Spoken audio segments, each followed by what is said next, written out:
அனைத்து நல்லுள்ளங்களுக்கும் வணக்கம். நான் உங்கள் ரவிக்குமார். தொடர்ந்து நம்ம ஜியோ பாலிட்டிக்ஸை பெரிய அளவுக்கு அனலைஸ் பண்ணிகிட்டு இருக்கோம். இன்றைய மிக முக்கியமான டாபிக் ஆப்ரேஷன் பிளாக் ஃப்ளாக். அடுத்து என்ன செய்ய போகிறாங்க இஸ்ரேல்? பிரிக்ஸோட கூட்டமைப்பில் மிகப்பெரிய அளவுக்கு வெற்றி அடையுமா? ஏன்னா இன்றைக்கி அமெரிக்கா ஒரு தரப்பில் கடுமையான எச்சரிக்கைங்க பார் 10% வரியை போட்டு தள்ளிட்டு போயிட்டே இருந்துருன்ற மாதிரிலாம் பயங்கரமான ஒரு மிரட்டலை கொடுத்துருக்காங்க. அப்புறம் நெதன்யாகு அவர்கள் அமெரிக்கா போயிருக்காங்க இல்லையா? அதனால் அடுத்த நிகழ்வுகள் என்ன, அடுத்து காட்ட பேச்சுவார்த்தைகள் என்ன, காசாவுக்குள்ளார என்ன மாதிரியான விஷயங்கள்.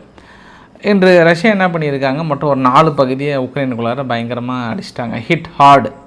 அதாவது ட்ரம்ப்பு உக்ரைனுக்கு கொடுத்த ஐடியாவை ரஷ்யா உக்ரைன் மீது பயன்படுத்திட்டாங்க. ஹிட் ஹார்டு, ரொம்ப கடுமையாக அடிச்சிட்டாங்க. அதனால் மறுபடியும் ரஸ்கா கொஸ்கா பெரிய அளவுக்கு புலம்ப ஆரம்பித்திருக்கிறார். சுற்றி இருக்கக்கூடிய அரசியல் நிகழ்வுகள் நிறைய விஷயத்தை அலசி ஆராய போகிறோம். ஜஸ்ட் ஒரு 25 மினிட்ஸுக்குள்ளார நம்ம. ஸோ வீடியோக்குள்ள பொறுத்த மாதிரி நீங்கள் நம்ம சேனல் சப்ஸ்கிரைப் பண்ணலாம், சப்ஸ்கிரைப் பண்ணிட்டு வாங்க. மறக்காம பெல் பட்டன் கிளிக் பண்ண ஆல் ஆப்ஷன்ஸ் கொடுங்க. வீடியோக்குள்ள போகலாம்.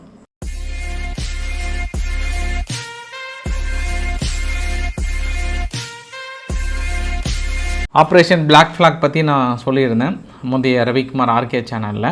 நேற்று இரவு என்ன நடந்தது அப்படின்னா, ஒரு பெரிய ஒரு வெசல்ஸ், கார்கோ வெசல்ஸ் போயிருக்கு. அதை நாங்கள் 2 போட் மூலிமா தாக்கல் நடத்தினோம். 2 க்ரூஸ் மிசைல்ஸ் மூலிமாவும் தாக்கல் நடத்தி அளித்தோம். சேதாரம் ஆகிவிட்டது, மூழ்கிற கண்டிஷனில் இருக்குது. அதில் இருக்கக்கூடிய இவங்க வேலை செய்கிறாங்கல்ல, அவங்களெல்லாம் நாங்கள் காப்பாற்றிட்டோம் அப்படின்னு சொல்லிட்டு எமினியை ஒதிக்கல் கிளைம் பண்ணுறாங்க. ஏன்னா நாங்கள் எவ்வளோ எச்சரிக்கை கொடுத்தோம், எங்களோட எச்சரிக்கையை மீறி தொடர்ந்து எனிமி நாட்டுக்கு இது மாதிரி சரக்குகளை கொண்டு போயிட்டுருக்காங்க கப்பல் மூலிமா. அதனால் நாங்கள் தாக்கல் நடத்துகிறோன்னு சொன்னாங்க. உடனே அதுக்கப்புறம் இஸ்ரேல் தாக்குதலை நிகழ்த்தினாங்க. இந்த வரைபடத்தை பார்க்க போகிறதுக்கு முன்பு இன்னொரு விஷயம், அவங்க எமினி யவுதிகள் மீது தாக்குதல் இதுக்கப்புறம் தொடங்குவாங்களா தொடங்க மாட்டாங்களா அப்படின்னா ஒரு சின்ன குழு ஒன்று உங்களுக்கு கொடுக்குறேன். இன்றைக்கி ட்ரம்ப் அவர்கள்கிட்ட ஒரு கேள்வி ஒன்று கேட்குறாங்க. ரெட்சி கடல் பகுதியில் ஒரு பெரிய கார்கோ ஷிப்பை தாக்கல் நிகழ்த்திட்டாங்க, அதை பற்றி உங்களோட கருத்துக்கள் என்ன ஐயா அப்படின்னும் போது, நீங்கள் நைட் ஃபுல்லாக அனலைஸ் பண்ணிவிட்டு உங்களுக்கு நாளைக்கு சொல்கிறேன் என்ன பண்ணுறோம் அப்படின்றத நாளைக்கு சொல்கிறேன்டார். மேபி நெதன்யாகு அவர்கள்கிட்ட டிஸ்கஸ் பண்ணிட்டு நாங்கள் சொல்கிறோம். நாங்கள் டிஸ்கஸ் பண்ண வேண்டாம், அவங்க இஸ்ரேல் ஒரு முடிவில் இருக்காங்கன்றது ஒரு கூடுதல் தகவல். நம்ம ஆல்ரெடி பேசியிருந்தோம். நம்ம சரி எந்த இடத்துல தாக்கல் நிகழ்த்தினாங்க அப்படின்னா, இந்த வரைபடத்தில் பாருங்கள், போர் விமானம் ஆல்மோஸ்ட் 20 போர் விமானங்களை பயன்படுத்தியிருக்காங்க. இவங்களோட முக்கிய 3 துறைமுகங்களை பெரிய அளவுக்கு தாக்குதலை நடத்தியிருக்காங்க. பெரிய இழப்புகளை சந்தித்திருக்கிறாங்கன்றதையும், முதல் முறையாக இஸ்ரேல் பாலஸ்டிக் ஏவுகணைகளை மீது ஈரான் மீது பயன்படுத்தியிருக்காங்க என்பதும் கூடுதல் தகவல். ஈரான் மீது கூட பயன்படுத்தலை, எமினி ஔதிகள் மீது பயன்படுத்தியிருக்காங்க என்பதும் கூடுதல் தகவலாக அவங்கக்கிட்ட சொல்கிறேன் நான். ஸோ அடுத்தடுத்து வீடியோ பதிவுகள் வெளியிட்டிருந்தாங்க. அப்புறம் கேலக்ஸி லேடர்னுடைய வெசல்ஸ் அந்த இடத்துல நின்று இருந்தது, அதையும் தாக்கி அழிச்சிட்டாங்க. போதும் அந்த கப்பல் இதுக்கப்புறம் உங்ககிட்ட வேண்டான்ற மாதிரி சொல்லியிருந்தாங்க. இந்த தாக்குதல் எப்படி நம்ம பார்க்கலான்னா, மேபி இன்று இரவோ இல்லை நான் இன்னும் ஒரு 2-3 நாளில் பெரிய தாக்கல் நிகழ்த்துவதற்கு வாய்ப்புகள் நிறைய தென்படுகிறது. இது அங்கே இருக்கக்கூடிய தகவல். அப்படியே நம்ம கொஞ்சம் தள்ளி பிரிக்ஸ் கூட்டமைப்பு கிட்ட போயிடலாம். ஏன்னா பிரிக்ஸ் கூட்டமைப்பு 6-7 ரியோ டி ஜெனரியோவில் பிரேசிலில் நடக்குது. இந்த 6-7 கூட்டத்தில் ஒரு 2 நாளைக்கு முன்பே பிரேசில், ரஷ்யா, இந்தியா, சீனா, சவுத் ஆஃப்ரிக்கா, அது இல்லாமல் கூட இருக்கக்கூடிய அடுத்த மெம்பர்ஸ் இருக்கக்கூடிய நாடுகள் இந்த வரைபடத்தில் பார்க்குறீங்க இல்லையா? இந்த வரைபடத்தில் சுற்றி Saudi Arabia, Iran, Indonesia, Ethiopia, Egypt, UAE இவங்க மெம்பர்ஸ் ஆஃப் கண்ட்ரிஸ். அடிஷ்னலாக பார்ட்னர் கண்ட்ரிஸ் அப்படின்னும்போது சுற்றி இருக்கக்கூடிய Uzbekistan, Vietnam, Belarus, Bolivia, Cuba, Kazakhstan, Malaysia, Nigeria, Thailand, Uganda இவங்க எல்லாம். ஸோ இந்த நாடுகளோட ஃபினான்ஷியல் மினிஸ்டர்ஸ்லாம் இருக்காங்கல்ல, அவங்க ஒரு 3 நாளைக்கு முன்பே அங்கே போயிட்டாங்க. அங்கே போயிட்டு என்னெல்லாம் பாசிபிலிட்டிஸ் இருக்குது, நாணயத்தை உருவாக்க முடியுமா முடியாதா, பொது பேங்க்கை எந்த அளவுக்கு யூட்டிலைஸ் பண்ணலாம், என்ன மாதிரிலாம் திட்டங்களை வகுக்கலான்ட்டு ஃபஸ்ட்டு அவங்க ஒரு திட்டங்களை கூட்டிட்டாங்க. அதுக்கப்புறம் இந்த கூட்டத்தில் பெரிய முடிவு என்னென்னா, அடுத்த ஒரு 10 நாடு ஜாயின் பண்ணுறேன்னு சொல்லியிருக்காங்கன்ட்டு பெலாரஸ், பொலிவியா, உஸ்பெகிஸ்தான்லாம் அடுத்து நம்ம பார்ட்னராக சேர்த்திக்கலான்ற மாதிரியான முடிவுகள். இந்த கூட்டம் ஸ்டார்ட் பண்ணுறதுக்கு முன்பே என்ன பண்ணாங்கன்னா, கண்டன தீர்மானங்களை எடுக்கிறாங்க. இந்த கண்டன தீர்மானங்களை நம்ம எப்படி பார்க்கலான்னா, நிறைய நீங்கள் பார்த்துருப்பீங்க, எங்கள் லோக்கலில் எல்லா அரசியல் கட்சிகளுமே தனது கொள்கையின் அடிப்படையில் அடுத்த தீர்மானங்களையும் கண்டன தீர்மானங்களையும் நிறைவேற்றுவாங்க. அதன் மாதிரி தான் நான் அதை பார்க்குறேன் நான். இந்த கண்டன தீர்மானத்தினால பெரிய ஒரு இம்பேக்டை க்ரியேட் பண்ண முடியுமா அப்படின்னா, அது க்ரியேட் பண்ண முடியாதுன்றது நான் முதல்ல சொல்லிடுறேன். ஆஹா ஓஹோலாம் புகழ முடியாது. ஆனால் பிரிக்ஸ் கூட்டமைப்பில் யாருக்கும் வஞ்சகம் செய்யாமல் அனைத்து தரப்புக்கும் வந்து ஒரு தீர்மானத்தை நிறைவேற்றியிருக்காங்க. இப்போ காசா மீது நடத்தப்படுகிற தாக்குதல், பாலஸ்தீனத்தின் மீது நடத்தப்படுகிற தாக்குதல், காசாவுக்கு தனிநாடுக்கான கோரிக்கை, பாலஸ்தீனத்தின் மீது இருக்கக்கூடிய தாக்குதல்கள் அனைத்தையும் உடனடியாக நிறுத்த வேண்டும், ஐநாவுடைய விதிமுறையை ஃபாலோ பண்ணணும், இஸ்ரேலுக்கான தனது கடும் கண்டனம். ஒரு சாப்டர் நிறுத்தி வச்சிட்டாங்க. இரண்டாவது சாப்டர் ஈரான் மீது நடத்தப்பட்ட தாக்குதல், இன்டர்நேஷ்னல் லாவை எதுவுமே மதிக்காமல் பெரிய அளவுக்கு தாக்கல் நிகழ்த்தின இஸ்ரேலுக்கு தனது கடும் கண்டனம், ஈரானுக்கு ஆதரவான ஒரு கண்டனம். நம்ம இந்தியாவுக்குள்ளே வந்தோம் அப்படின்னா பகல்காம் தாக்குதலில் அப்பாவி பொதுமக்களை கொன்று குவித்த தீவிரவாத நடவடிக்கைகளுக்கு தனது கடும் கண்டனம். இந்த கடும் கண்டனத்தில் ஒரு குறிப்பு ஒன்று நோட் பண்ணிக்கோங்க. பாகிஸ்தானை பற்றியோ, பாகிஸ்தான் தான் நிகழ்த்தியதை பற்றியோ அதை பற்றிலாம் அவங்க எதுவுமே சொல்லலை. இந்த தீவிரவாத தாக்குதலுக்கு தனது கடும் கண்டனத்தை தெரிவித்துக் கொள்கிறேன் ஒரு கூடுதல் தகவலுமே வந்து சொல்லியிருந்தாங்க. இந்த கண்டனம் எல்லாம் சுற்றி அப்புறம் அமெரிக்காவுக்கும் தனது கண்டனங்களை தெரிவித்தாங்க. என்னென்னா, இந்த பொருளாதார தடை என்ற பேரில் பெரிய அளவுக்கு தன் ஆதிக்கத்தை செலுத்தி தேவையில்லாமல் ஒரு பதற்றத்தை கிரியேட் பண்ணுறாங்கன்றதுக்கு தனது கடும் கண்டனத்தை வந்து தெரிவித்திருக்கிறாங்க. இந்த கடும் கண்டனத்துக்கெல்லாம் பஞ்சமே இல்லை. இந்த இம்பேக்ட் என்ன? ஐயா, நீங்களும் 2 கண்டனங்கள் தெரிவிச்சுங்க, நானும் 2 கண்டனம் தெரிவிச்சுக்கிறேன். ஏன்னா ரொம்ப முக்கிய நாடுகள், உலகத்தின் மக்கள் தொகையில் பாதிக்கு மேல் இருக்கக்கூடிய முக்கியமான நாடுகள் கண்டன தீர்மானங்கள் நிறைவேற்றப்பட்டு இது வந்து உலக மத்தியில் பேச பொருளாக இருக்கும். அது ஏற்கனவே அப்படி தானே இருக்குது. இன்ஃபேக்ட் என்னென்னா இருக்காது. சரி, அடுத்து மிக முக்கியமான பேச்சுவார்த்தை என்பது ஒவ்வொரு தலைவர்களும் பேசுகிறாங்க.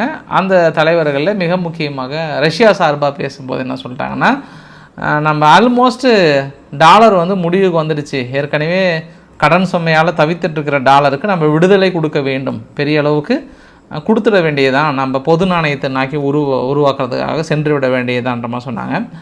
மோடி அவர்கள் பேசும்போது எப்பவுமே தீவிரவாதத்தையும் மற்றதையும் ஒரே தராசில் பார்க்காதீங்க, இரண்டும் வேறு வேறு இதில் பாருங்கள், இந்தியா வந்து எப்போவுமே துணை நிற்காது, அது இல்லாமல் வளர்ந்த நாடுகள் வந்து அடுத்து க்ரீன் எனர்ஜிக்கு வந்து பெரிய அளவுக்கு உதவி செய்யணும், தீவிரவாதத்தை வேரோடு அறுக்க வேண்டும்ன்ற மாதிரிலாம் வந்து பெரிய அளவுக்கு சொன்னாங்க. ஸோ இந்தியா எந்த மனசில் வச்சு பேசுகிறாங்கன்னா, அது அடிஷ்னலாக பாகிஸ்தான் ஒரு வார்த்தையை சேர்த்துருக்கணும், சீனா சப்போர்ட் பண்ணுறாங்கன்ற மாதிரி மனசில் வச்சு பேசுகிறாங்க. பட் இந்த பொடி வச்சு பேசுகிறதுக்கெல்லாம் யார் ரியாக்ஷன் கொடுக்க போகிறாங்க? சீனா அதனால் பாகிஸ்தானுக்கு கண்டனம் தெரிவிப்பாங்களா அப்படின்னா அந்த இடத்துல ஒரு கேள்விக்குறி வச்சுக்கலாம். அங்கே வீடியோ கான்ஃபரன்ஸில் கலந்துக்கிட்டார் யார், புடின் அவர்கள் வந்து. அவர் என்ன சொன்னார்னா, ஒட்டுமொத்தமாக நம்ம 77 ட்ரில்லியனுக்கு மேலே இருக்கிறோம், 40% குளோபல் எக்கானமியை நாம் தான் கைக்குள்ளே வைத்திருக்கிறோம், இனி G7 விட நம்மளோட ஜிடிபி வந்து பெரிய அளவு வளரப்போகுது அப்படின்ற மாதிரிலாம் வந்து சொன்னாங்க. ஸோ நம்ம ஏற்கனவே சொன்னது தான், ஒரு கல்யாண கூட்டம் நடக்கும்போது அந்த கல்யாண கூட்டத்துக்கு அப்புறம் ஒரு கான்டாக்ட் க்ரியேட் ஆகும் பாருங்கள், அந்த கான்டாக்ட் தான் வந்து பயங்கரமாக கை கொடுக்கும்.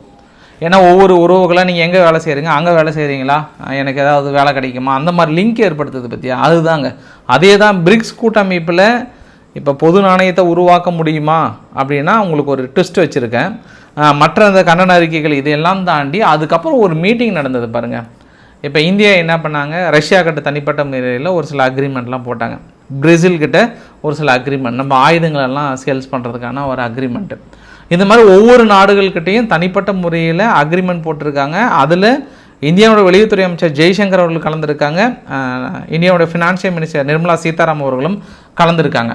ஸோ இந்த ஒரு தாக்கம் வந்து எல்லா நாடுகளும் இதை பயன்படுத்தி இருந்தாங்க. இப்போ ஈரான் தனிப்பட்ட முறையில் ரஷ்யா கிட்ட ஒரு மீட்டிங், இந்தியா கிட்ட ஒரு மீட்டிங், இந்த மாதிரியான ஒரு கான்டாக்டை வந்து கிரியேட் பண்ணியிருந்தாங்க. ஆனால் இது எல்லாருடைய சார அம்சம் என்ன அப்படின்னா, ஒரு பொது பேங்க், ஒரு பிரிக்ஸுடைய பேங்க்கை வந்து உருவாக்கணும் அப்படின்றதுல ரொம்ப குறியாக இருந்தாங்க. அதாவது பிரிக்ஸ் டெவலப்மெண்ட் பேங்க் அப்படின்னு சொல்கிறாங்க. இந்த பிரிக்ஸ் டெவலப்மெண்ட் பேங்க் வந்து 2014 ஷாங்காய் தலைமையிடமாக வைத்து உருவாக்கியிருக்காங்க. சீனா என்ன சொல்கிறாங்கன்னா, ஒரு 180 பில்லியன் பக்கம் அதுக்கான ஃபண்டு ஒதுக்கிடலாம் அப்படின்னு சொல்கிறாங்க பிரிக்ஸ் கூட்டமைப்பில். சரி, இந்த ஃபண்டு ஒதுக்கிட்டு எதுக்கெல்லாம் நிதி ஒதுக்குறாங்க அப்படின்றத உங்களுக்கு நான் அண்டர்லைன் பண்ணியிருக்கேன்.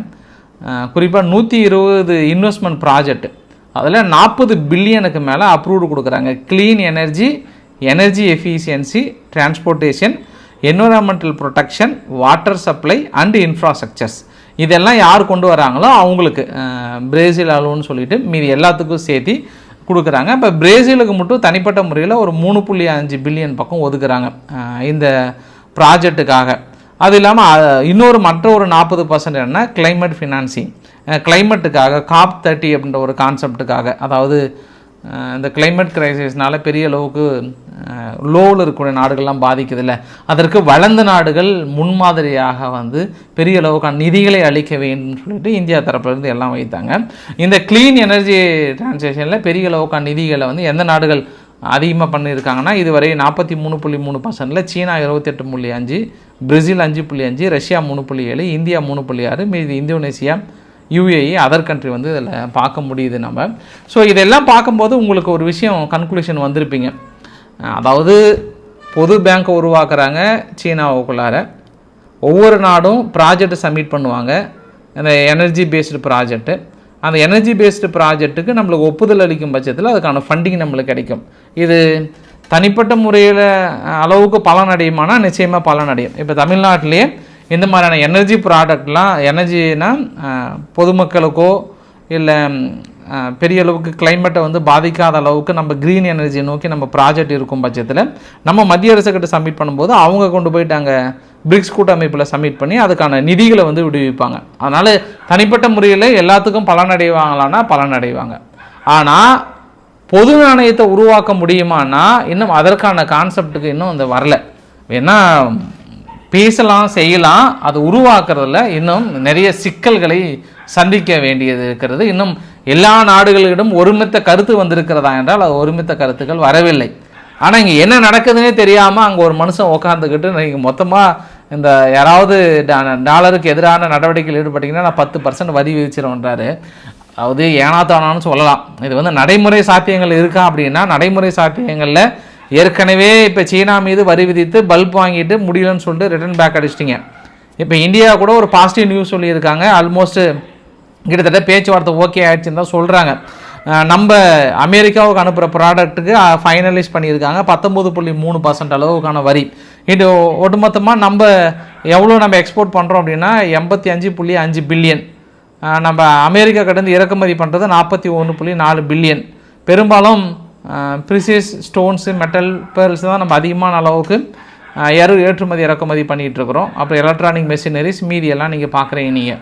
ஸோ அதில் பெரிய அளவுக்கு பாசிட்டிவ் இருக்குது. இதில் ஓடி வந்து அந்த வரி விதிக்கிற மற்றதெல்லாம் வந்து அதெல்லாம் சும்மா டைலாக், என்னன்னு தெரியாமல் மனுஷன் இன்னும் உழையிட்டுருக்கிறாரோ அப்படின்ற அடிப்படையில் நான் பார்க்குறேன். நான் சும்மா கருத்து போடணுமேன்ட்டு.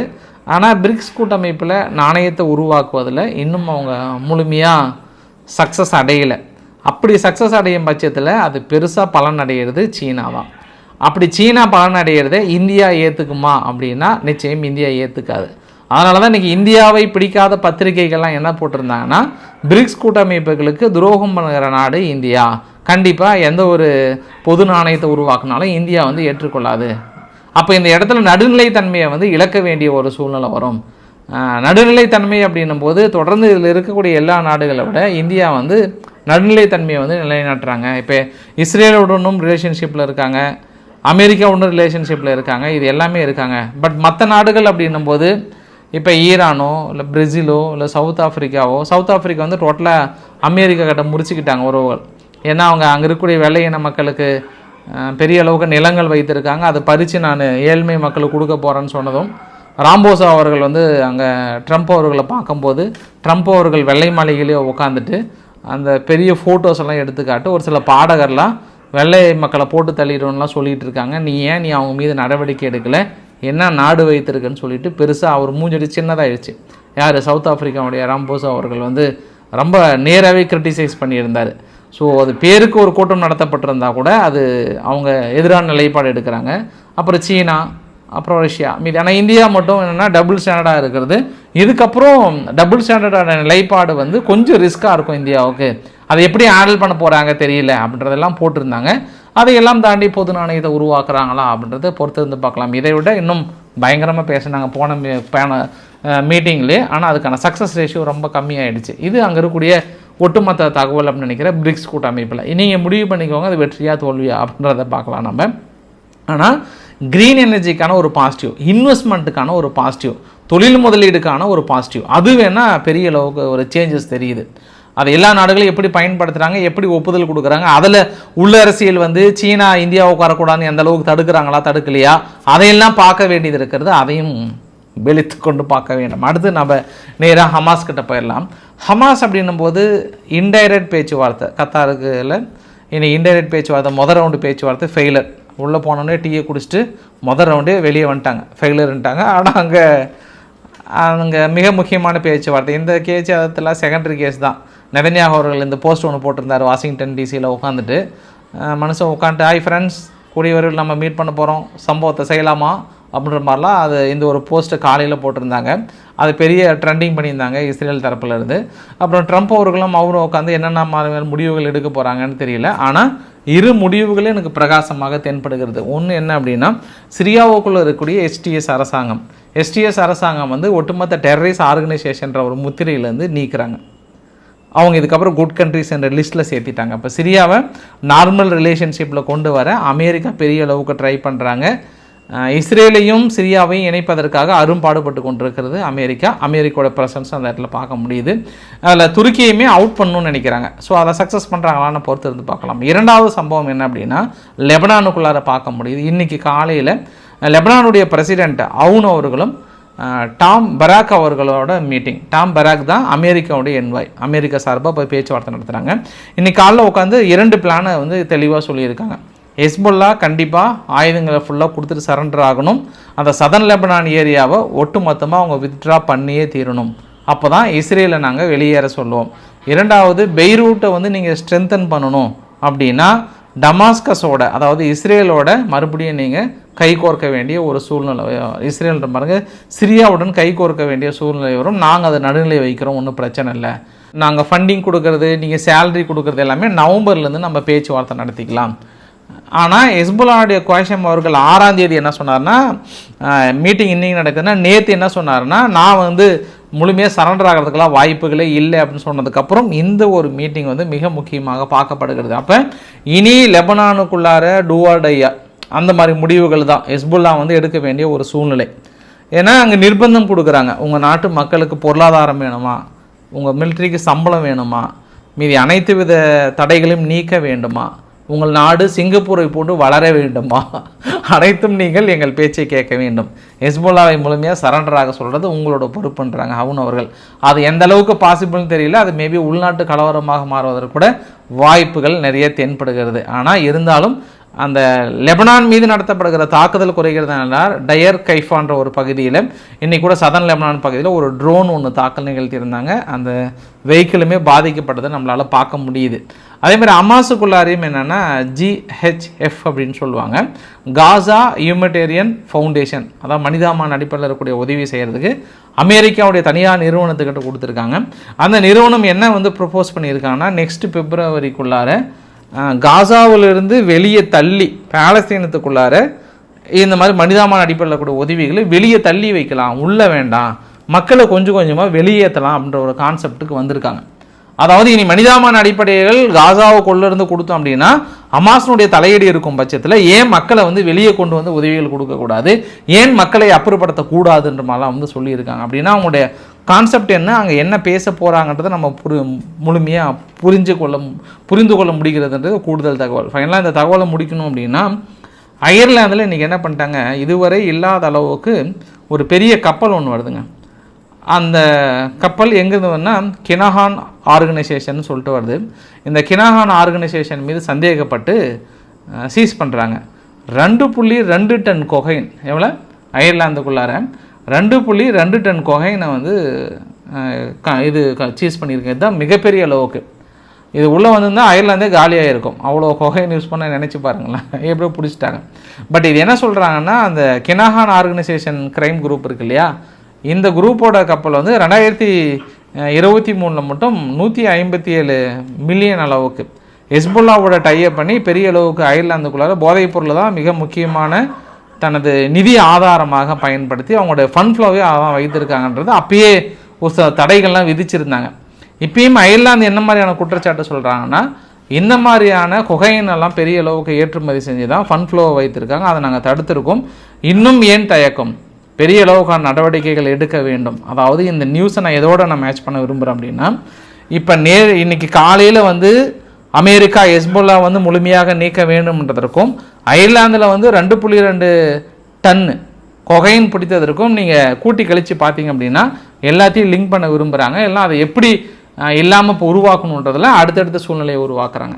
ஃபைனலாக ஒரே வரி சொல்லணும் அப்படின்னா, இவங்க பெரிய அளவுக்கு கொகைனை அனுப்பி தான் ஃபண்ட் ஃப்ளோ கொண்டு வராங்க. இது உலக நாடுக்கு கேடு வரும், அதனால் முழுமையாக தடை விதிக்கப்பட்டு முழுமையாக வெளியேற்ற வேண்டிய ஒரு சூழ்நிலைக்கு வரும்னு சொல்ல வராங்க.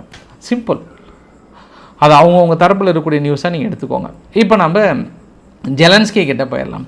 ஜெலன்ஸ்கி என்ன சொல்லியிருக்கிறாருன்னா, நீங்கள் நேற்று தாக்கல் நடத்தும் போதெல்லாம் ரொம்ப சந்தோஷமாக இருந்ததில்ல, ரஷ்யாவுக்குள்ளார தொடர்ந்து ஹிட் ஹார்டு கடுமையாக நான் தாக்கல் நடத்துகிறீங்க, ரஷ்யா இழப்புகளை சந்திக்கிறாங்கன்னும் போது உங்களுக்கு குழுக்குழுன்னு இருக்கா இல்லையா? அப்போ நீங்கள் இது ஏற்றுக்கணுமா இல்லையா? ரஷ்யா உங்களை மாதிரி ரஸ்கா குஸ்கான்னு அழுகுறாங்களா? தாக்கல் நடத்துகிறீங்க, பதில் தாக்கல் தயாராக இருக்காங்களா இல்லையா? அவரோட எக்ஸ்தல பதிவும் பாருங்கள், வீடியோ பதிவும் பாருங்கள். எக்ஸ்தல பதிவில் வந்து டானக்ஸ், டெனிஃப்ரோ இந்த 2 ரீஜன், அது இல்லாமல் கார்கிவ், ஒட்டுமொத்தமாக பெரிய தாக்குதல். 27 மக்கள் வந்து இன்ஜூர்டாக இருக்காங்க. அங்கங்கே லேஸாக கீரண மாதிரி, கையில் கீரண மாதிரி காயமடைந்திருக்காங்க. 3 குழந்தைங்களுக்கு வந்து லேசாக பயம் ஏற்பட்டிருக்கு இந்த தாக்குதல்னால. இந்த தாக்குதலை நாங்கள் வன்மையாக கண்டிக்கிறோம். 101 ட்ரோன் மீது எங்கள் மீது தாக்கல் நடத்தியிருக்காங்க. அது ஃபுல் அண்ட் ஃபுல் வந்து ரஷ்யா ஈரானுடைய சாகிர் ட்ரோன் தான். இதுவரை இந்த வாரம் மட்டும் 1770 ட்ரோன் மேலே எங்கள் மீது வந்து பயன்படுத்தியிருக்காங்க. இதை நாங்கள் வந்து கடுமையாக கண்டிக்கிறோன்னு சொல்லிட்டு அங்கேயும் யூகேனுடைய பிரதமர் கிறிஸ் ஸ்டார்மர் அவர்கிட்ட ஃபோனை பேசிட்டு, தலைவா சீக்கிரம் வாங்க, ஒன்றிணைந்து நம்மளை அடிக்க வேண்டிய சமயம் நெருங்கி விட்டது, ஆயுதங்களை உருவாக்க வேண்டும், ரஷ்யாவை பொழக்க வேண்டுற மாதிரிலாம் வந்து பயங்கரமாக எக்ஸலத்தை போட்டிருக்காங்க. ஐயா, நீங்கள் பொழக்கிறீங்களோ இல்லையோ, கூடிய விரைவில் பெரிய பெரிய ஒரு அசம்பாவிதம் நடப்பதற்கான வாய்ப்புகள் நெருங்கி கொண்டிருக்கிறது. அதை நோக்கி தான் போயிட்டுருக்கு. எங்கே உக்ரைனுக்கும் ரஷ்யாவுக்குள்ளான்னு தேணுது. ரஷ்யானுடைய டிரான்ஸ்போர்ட் மினிஸ்டர் ஒரு நாளைக்கு முன்பு தான் அவர் நீக்கிறாங்க. எந்த ஒரு காரணமும் சொல்லலை, திடீர்னு நீக்கிறாங்க. திடீர்னு பார்த்தா நீக்கின அடுத்த ஒரு 3 மணி நேரத்தில் வீட்டில் அவர் இறந்து கிடக்கிறார். பக்கத்தில் கன் இருக்குது. அதாவது தற்கொலை பண்ணிக்கிட்டாருன்னு சொல்கிறாங்க ரஷ்யா மீடியாக்கள். பட் நம்ம என்ன புரிஞ்சுக்க முடியுது அப்படின்னா, இவர் வந்து ரீசெண்டாக மேயராக கொஞ்சம் அனௌன்ஸ் பண்ணியிருந்தாங்க. லொஹான்ஸ் பகுதியில் நினைக்கிறேன், அந்த பகுதியில். அதுக்கப்புறம் இவர் கொஞ்சம் ஒரு சில காரணங்களால் தள்ளி வச்சாங்க. ஏன்னா லொஹான்ஸ் பகுதியில் மிலிட்டரி எலிமெண்ட் இருக்கக்கூடிய மிக முக்கியமான இடத்துல தாக்கல் நிகழ்த்தினாங்க. அந்த தாக்குதல் வந்து ரொம்ப சீக்கிரட்டான இருந்த பிளேஸு. அந்த இடத்த வந்து உக்ரைனுக்கு எப்படி தெரிஞ்சிருக்குன்றதுக்கு ரஷ்யா வந்து ரொம்ப கன்ஃபியூஸ் ஆகிருந்தாங்க. அதில் மர்மமான முறையில் பெரிய பெரிய தலைவர்கள் மீதெல்லாம் வீட்டை விட்டு வெளியே வரும்போது பாம் வைக்கிறது, வெடிக்கிறது, இந்த மாதிரியான சம்பவங்கள் எல்லாமே மேபி இவருக்கு தொடர்பு இருக்கோன்ற மாதிரி சந்தேகத்தின் அடிப்படையில் இல்லை, அது உறுதிப்படுத்தியிருப்பாங்க போல். அதனால் இன்றைக்கி ஷூட் பண்ணிட்டாங்க. ஆனால் இன்றைக்கி ஊடகங்கள் பெரிய அளவுக்கு எடுத்து பேசியிருந்தாங்க. இந்த மாதிரி நீக்கின அடுத்த 1 மணி நேரத்தில் வந்து நீக்கிட்டாங்க. இதுதான் வந்து சர்வதிகாரத்தின் உச்சம். அவர் வந்து சூசைட்லாம் பண்ணல, அவங்க ரஷ்யா தான் வந்து போட்டு தள்ளிட்டு இப்படி ஒரு விஷயத்தை வந்து சொல்கிறாங்கன்ற மாதிரி வந்து சொல்லியிருந்தாங்க. அந்த ஒரு விஷயத்தையும் பார்க்க முடியுது. லாவ்ரோவ் அவர்கள் முழுமையாக இஸ்ரேல் ஆயுதங்களை ஃபுல்லாக கம்ப்ளீட்டாக சரண்டர் பண்ணிவிட்டு, உக்ரைன் வந்து ஆயுதங்களை முழுமையாக சரண்டர் பண்ணிவிட்டு கம்ப்ளீட்டாக வெஸ்டர்ன் நாடுகள் வெளியேற வரைக்கும் இந்த தாக்குதல் தொடரும்ன்ற ஒரு விஷயத்தையும், ஃப்ரான்ஸ் வந்து ஏஏஎஸ்எம் பாம் ஸ்ட்ரைக் வந்து ரஷ்யா மீது நீங்கள் நிகழ்த்தலான்னு சொல்லிட்டு தனது ட்ரையில் கொடுத்துருந்தாங்க. பெரிய சக்ஸஸ் பண்ணியிருக்கிறதா. அதனால் ப்ரொடக்ஷன் யூனிட்டை ஸ்பீடப் பண்ணியிருக்கிறாங்க.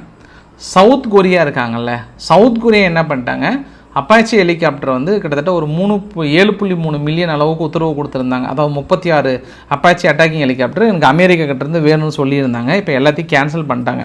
எங்களுக்கு ஒரு 220K அளவுக்கு கொடுத்தீங்கன்னா போதும், எங்களுக்கு பில்லியன் கணக்கில் மில்லியன் கணக்கெல்லாம் வேண்டான்ட்டாங்க. இந்த மனது மாற்றக்கான காரணம் என்ன, இந்த அட்டாக்கிங் ஹெலிகாப்டரை வச்சுட்டு சும்மா 4 தாக்குதலை வச்சுட்டு சும்மா வேஸ்ட்டு தான், எங்களுக்கு அதுக்கு பதில் வந்து எனக்கு ஆர்டிஃபிஷியல் ஏஐ ஜென்ரேட்டட் இருக்கக்கூடிய ட்ரோன் தாக்குதலுக்கு தேவையான எங்களுக்கு இதை கொடுத்துடுங்க, ட்ரோனாக கொடுத்துடுங்க. ஏன்னா ரஷ்யா உக்ரைன் இதில் நம்ம பார்க்க முடியுது, ஹெலிகாப்டர் பெருசாக ஜொலிக்கலை, ட்ரோன் தான் பெரிய அளவுக்கு சாதிச்சிருக்கு, அதனால் எங்களுக்கு அதே போதும்னு தென்கொரியா வந்து மிகப்பெரிய ஒரு கோரிக்கை வைத்திருக்காங்க. இந்த வீடியோ நிறைவு பகுதியில் 2 விஷயம்.